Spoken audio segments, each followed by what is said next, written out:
इस वक्त देश में हीट वेव है, देश जल रहा है, लोग जल रहे हैं।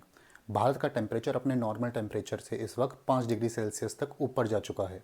एज़ पर आईएमडी इस साल का समर हमारा हॉटेस्ट समर होने वाला है।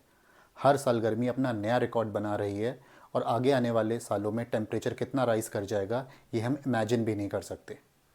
गर्मी हमें गरीब बना रही है। सुनने में बात थोड़ी अलग लग रही होगी, लेकिन आज भी भारत की 75% पॉपुलेशन फिजिकल लेबर पे डिपेंडेंट है। ये वही लोग हैं जो किसानी करते हैं, रेड़ी लगाते हैं, बिल्डिंग बनाते हैं या फिर बाहर अपना रोड पे सामान बेचते हैं। तपती जलती धूप में जब टेम्परेचर 45 डिग्री से ऊपर पहुंच जाता है तब अपना पेट पालने के लिए इन्हें सड़कों पे उतरना पड़ता है और ये काम करना पड़ता है। इन्हीं 75% पॉपुलेशन पे हमारी भारत की 1/3 जीडीपी डिपेंड करती है। इसी हीट वेव की वजह से प्रोडक्टिविटी लो हो जाती है, क्योंकि जल्दी डिहाइड्रेशन हो जाता है, जल्दी थकान हो जाती है और लोग अपना आउटपुट नहीं दे पाते हैं। साल 2021 में $159 बिलियन का भारत को लॉस हुआ था, जो कि हमारे जीडीपी का कुल 5.4% है। भारत की गवर्नमेंट एजुकेशन सेक्टर पे करीबन 2% तक इन्वेस्ट करती है। अगर हम हीट वेव से होने वाले नुकसान को बचा पाएँ और उसको एजुकेशन सेक्टर में लगा पाएँ तो हम अपना एजुकेशन बजट जस्ट डबल कर सकते हैं। क्या आपको लगता है हमारे पॉलिटिशियंस को ये बात नहीं पता? बिल्कुल पता है, पर इसको वो अपनी प्रायोरिटी बनाए तब तो।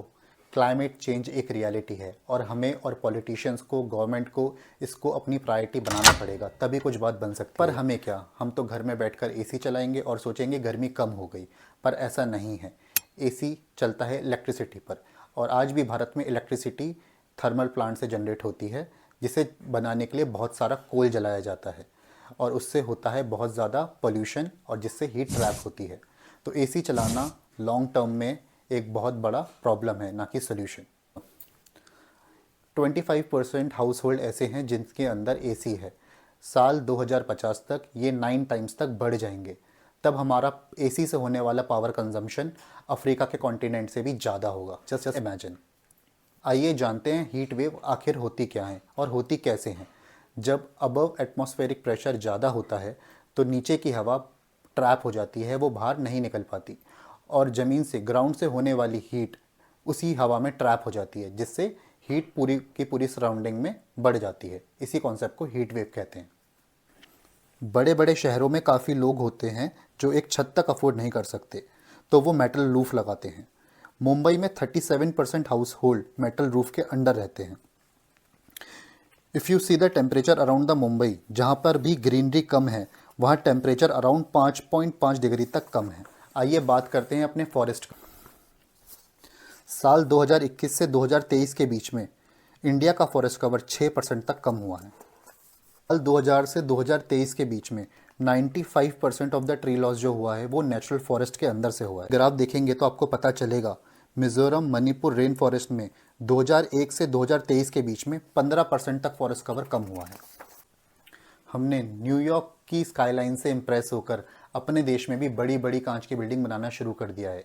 हमारे देश में जहां टेम्परेचर ऑलरेडी इतना ज़्यादा है, वहां पर धूप रिफ्लेक्ट होकर पूरे के पूरे एरिया को गर्म कर रही है, इन्हीं कांच की बिल्डिंग की वजह से। हमें कुछ इनोवेटिव आइडियाज सोचने पड़ेंगे, लाइक सिंगापुर, जहाँ पे बिल्डिंग को ग्रीनरी से कवर किया जाता है, जो कि एयर को प्योरीफाई करते हैं, प्लस हीट को रिफ्लेक्ट नहीं बल्कि एब्जॉर्ब करते हैं। या फिर अपने घरों की छतों पर, वहाँ पर हमें सोलर पैनल्स या रिफ्लेक्टिव सोलर पैनल्स लगाने होंगे, जिससे कि हमारी धूप एटमॉस्फेयर में ऑटोमेटिकली रिफ्लेक्ट हो जाए, ना कि ट्रैप हो। प्लस हमें हीट वेव के दौरान अपनी कम्युनिटी को सपोर्ट करना होगा, क्योंकि साथ मिलकर ही हम इस प्रॉब्लम से हम लोगों को साफ़ पानी प्रोवाइड कर सकते हैं, लोगों को फाइनेंशियली हेल्प कर सकते हैं, बर्ड्स एंड एनिमल्स के लिए पानी बाहर भी छोड़ सकते हैं।